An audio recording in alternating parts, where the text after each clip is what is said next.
There are two things you need to know about the Life Max from BLU. It has a great battery life and it's cheap. For some people, that'll be reason enough to consider a purchase, especially as it does also come with a 5.5-inch screen, fingerprint sensor and dual SIM functionality. But as with any budget device, you'll need to be willing to make some rather large compromises to get that low price. I'm Adam Shinitsky, this is the Life Max. Let's see if the trade-off makes sense for you and your wallet.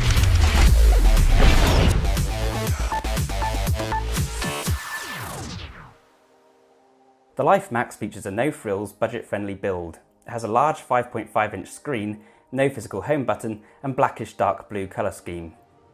Whether or not you like the design of the Life Max is likely to hinge on how you feel about that faux leather back panel.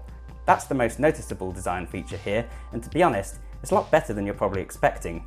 It's rather understated, and actually nicer than the feature found on the Galaxy Note 4. That said though, this is definitely still an acquired taste and won't be for everyone. And you're not going to be mistaking this for real leather anytime soon either. What will be for even fewer people is the crazy positioning of just about everything. It's all topsy-turvy with a micro USB port, not USB-C, on the top side of the device, and volume rockers on the right above the power button. Neither of these things are the end of the world, of course, but it's confusing and can be irritating, especially trying to change the volume with one hand. The device feels pretty cheap too. Despite being fairly large, it's incredibly light and not in a good way. It probably wouldn't take too much force to snap it in half. Without the battery in, it feels like one of those plastic placeholders you find in stores to prevent theft. But while it might not be the most logical or premium build, the best thing I can say about it is that at first pass you wouldn't necessarily know that this was a budget device. And for the price, that's pretty impressive. The IPS LCD screen is also pretty average. At 5.5 inches, it'll give you plenty of real estate for a variety of tasks, and it's fairly bright too, but at 720p, it's certainly not as crisp as many others. You'll need to look closely in order to tell, and it should be fine for consuming media, but it's not top of the line by any stretch. What also defines your media experience though are the speakers, and these leave something to be desired as well. The odd placement of the USB means there's plenty of space for two speakers along the bottom, except when you inspect more closely, you'll realise that sound only actually comes out of one of them, and is very tinny. In fact, this is actually one of the most budget-feeling aspects of the phone, and it can be a bit of a letdown when you're playing games or watching YouTube videos. What's a little less budget-feeling though is the inclusion of a fingerprint sensor around the back, just below the camera. This is a nice feature to find on a phone for this price, and it's increasingly useful for a range of apps and services these days. Another very nice feature to find is the inclusion of a dual SIM slot. This is a rare option that will be very welcome for some users, I'm sure. The phone comes unlocked too, which is a big bonus, and I've had no problems with call quality or signal. In terms of games and performance in general, the Life Max is certainly no powerhouse. Processing is taken care of by a quad-core 1.3 GHz CPU with a basic 2 GB of RAM. Graphics are handled by the Mali T720 GPU, which is a popular choice for budget phones coming out of China. BLU is based in Miami, but its hardware is currently produced in China. Benchmark scores put it significantly below even the Samsung Galaxy S5, so the CPU is far behind modern flagships. But for people who will just be using their device for Twitter and Facebook, this hardly matters. And mobile gamers should still be able to play most titles on the Play Store, but should also expect occasional stutters and lower frame rates when playing the most demanding 3D games on high settings. I also had a few games fail to launch that run fine on my other devices. And I will say that rummaging through the UI isn't the most buttery smooth experience either. You do get the occasional lags, and there's minor perceptible pauses when trying to scroll through images in the gallery or switch between apps. It's certainly not future-proof, but for those mostly passive users, it should suffice. What's going to be more troubling for a lot of people is the measly 16 GB of storage, only around 10 GB of which is free to play with. Thankfully, the Life Max comes with expandable storage, but you'll still need to be prepared to do some juggling if you want to store lots of large media files and apps on here. The battery is where things get a little more interesting though. The Life Max sports a very impressive 3700 mAh battery. This puts it ahead of even BLU's own higher end offerings, such as the Vivo 6, or much more demanding phones like the Galaxy S7.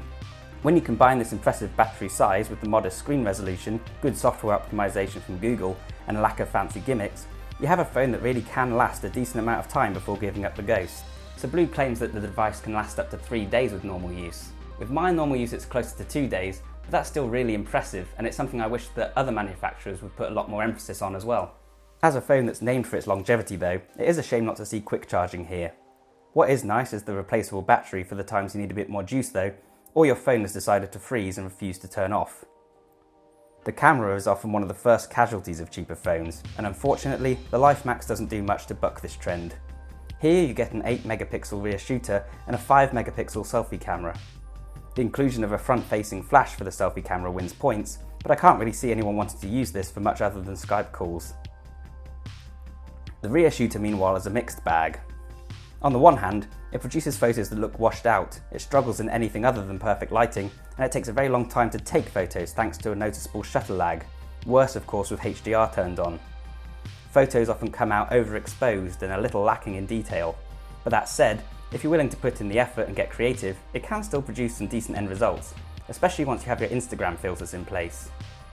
Autofocus is surprisingly capable, even producing some decent macro effects without having to tap to focus. The camera app also has a few nice options, including controls for white balance, exposure and ISO, as well as some fun features like smile detection.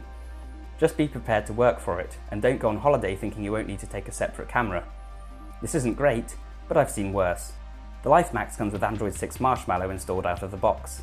One nice thing about BLU's phone is their lack of bloatware or unwanted customizations.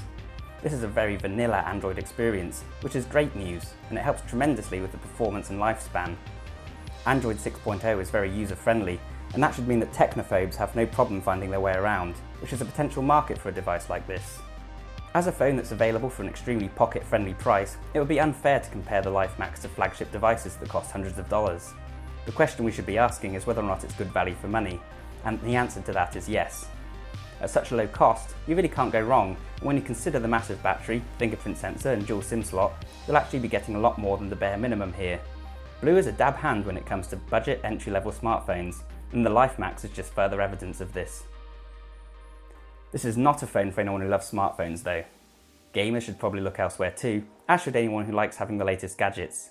This is a phone for someone who wants a basic device that will just act like a phone and won't break the bank. You probably already know if that's you. Just make sure you're happy to forego features like fancy cameras, top-end performance, good quality speakers or a 1080p resolution. Oh, and be prepared to be confused by the odd placements for buttons and ports. That said, I can also see a few scenarios where people might want this as an extra backup device as well. The cheap price and the long battery life means it would be great for taking on camping trips, for instance.